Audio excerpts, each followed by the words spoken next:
Iolo Williams ydw i. Dwi'n naturiaethwr sy'n digwydd bod ar y teledu hefyd.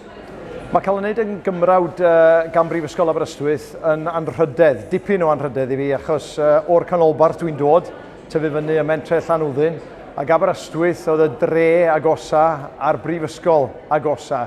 Nawr, yn anffodus, o'n i ddim y bachan callan yr ysgol, o'n i'n mynd i'r ysgol yn aml iawn, o'n i'n sgeifio i wneud eich ymnythod adar a dal pysgod, felly nes i ddim digon da i ddod yma. Hwn oedd yn newis cyntau, ond o'n i'n methu dod, felly mae cael dod nôl fel hyn yn anrhydedd a hanner ac yn fraint hefyd. Neges allan i roi i graddedigion heddiw, dwi'n meddwl, mwy na unrhyw beth arall ydy cerwch allan i fwynhau bywyd.